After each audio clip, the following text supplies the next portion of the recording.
নমস্কাৰ সকলোকে মোৰ ফেচবুক পেজত স্বাগতম জনাইছোঁ। আজি মই আপোনালোকক দেখাবলৈ গৈ আছোঁ যে বহুত মানুহবিলাকে এতিয়া ধৰি লওক মানে আগৰ পুৰণা চিমবিলাক আছিলে, সেই পুৰণা চিমটো সিহঁতি কাষ্টমাৰ কেয়াৰে ফোন কৰি সিহঁতক জনাইছে যে আপোনালোকে ডকুমেণ্টটো আপডেট কৰিব লাগে। মানে যিহেতু আপোনাৰ আগৰ কাৰ নামত আছিলে সেইটো আপুনি ডকুমেণ্টছটো দিব লাগিব বুলি জনাই থকা সত্ত্বেও কিন্তু বহুত কাষ্টমাৰ এনেকুৱা আছে যে সিহঁতি ডকুমেণ্টছবিলাক ছাবমিট নকৰাকৈ সিহঁতি কথাবিলাক মানে ইগন'ৰ কৰি থাকে। সেইটো কাৰণে এজন মোৰ ওচৰত কাষ্টমাৰ আহিছিলে, তেখেতকো মানে ফোন কৰি আছিলে কাষ্টমাৰ কেয়াৰে যে আপুনি ডকুমেণ্টটো ছাবমিট কৰক বুলি, কিন্তু তেখেতে মানে গুৰুত্ব দিয়া নাছিলে। সেইটো কাৰণে এতিয়া তেখেতৰ যিটো জিঅ' চিম আছিলে সেইটো ভেৰিফিকেশ্যন মানে ডকুমেণ্ট ছাবমিট কৰিবৰ কাৰণে তেখেতৰ কোৱা হৈছে। যেতিয়া নেকি মোৰ ওচৰত আহিছিলে আৰু মই কাষ্টমাৰ কেয়াৰত ফোন কৰিলোঁ, ফোন কৰাৰ পিছত তেখেতলোকে জনাইছে যে এখেতৰ যিটো মাই জিঅ' এপছ আছে তাত গৈ কিনে ডকুমেণ্টছ আধাৰ কাৰ্ড বা আপোনাৰ যদি ভোট কাৰ্ড আছে সেইটো দি কিনে আপুনি ছাবমিট কৰিব লাগে। সেই কথাটো সিহঁতি জনাইছিল, তেখেতলোকে জনাইছিল আৰু মই সেইটো কৰিব গৈ আছোঁ। এইটোত আপোনাৰ কি হয়, যদি আপোনাৰ চিমটো চলি থাকিব কিন্তু আপুনি ডাটা চলাব নোৱাৰে বা আপোনাৰ আউটগোয়িং কল যিটো সুবিধা থাকে সেইটো কিন্তু বন্ধ কৰি দিয়া থাকে, SMS বন্ধ কৰি দিয়া থাকে, খালি কেৱল মাত্ৰ আপোনাৰ ইনকমিং কলটো আহিব। সেইটো কাৰণে এখেত মোৰ ওচৰত আহিছিলে আৰু মই যিহেতু আজি দেওবাৰ দিনাখন আৰু ঘৰতে আছোঁ, সেইটো কাৰণে মই বিশেষকৈ টাইমটো মোৰ এই দোকানতে মোৰ সময়টো গুচি যায়।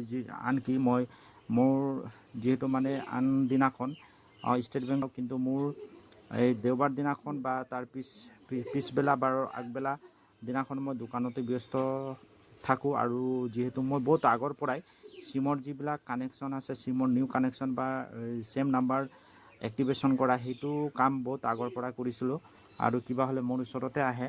তো সেইটো কাৰণে মই এতিয়া কৰিবলৈ গৈ আছোঁ।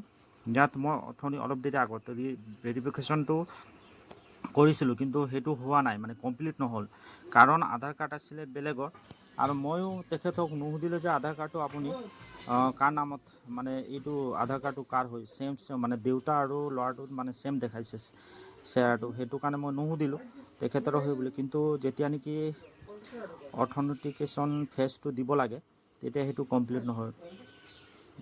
সেইটো কাৰণে ভেৰিফাই কৰিবলৈ কৈছে। এইটো মই গৈ আছোঁ, প্ৰচিডত ক্লিক কৰি তাৰপিছত ইয়াত কিন্তু আপোনাৰ যদি ভোটাৰ ID আছে বা আধাৰ অপশ্যনটো প্ৰথমে ওলায়, এইটো কৰিছোঁ। আধাৰ নাম্বাৰটো ইয়াত দিব লাগে।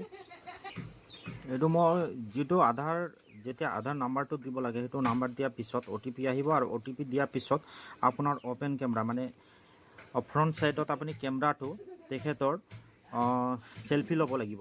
তেখেত মানে কি হয়, আজিকালি চেলফিটো ইম্পৰ্টেণ্ট, এইটো দিলেহে আপোনাৰ মানে চিমটো এক্টিভেশ্যন হ'ব। তো এতিয়া মই অ'পেন কেমেৰাটো ক্লিক কৰিব গৈ আছোঁ।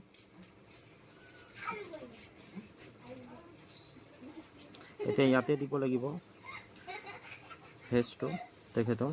এতিয়া কৰিম মই। চিমটো এতিয়া ভেৰিফিকেশ্যন হৈ গ'ল, মানে কমপ্লিট হৈ গ'ল, মেছেজো আহি গ'ল, এইটো মেছেজ আহি গ'ল আৰু এতিয়া হৈ গ'ল। চিমটো ইয়াৰ আছিলে, ইয়ে চলাই আছিলে আৰু এতিয়া কমপ্লিট হৈ গ'ল। যিহেতু মই আপোনালোকক এইটোৱে ক'ব বিচাৰিছোঁ যে যদি আপোনালোকে কাষ্টমাৰ কেয়াৰৰ পৰা যদি ফোন আহে যে আপুনি ডকুমেণ্টটো ছাবমিট কৰক বুলি যদি কয়, তেতিয়াহ'লে নিশ্চয় আপোনালোকে সেইবিলাক ডকুমেণ্টছটো ইগন'ৰ নকৰিব, দিবলৈ চেষ্টা কৰিব।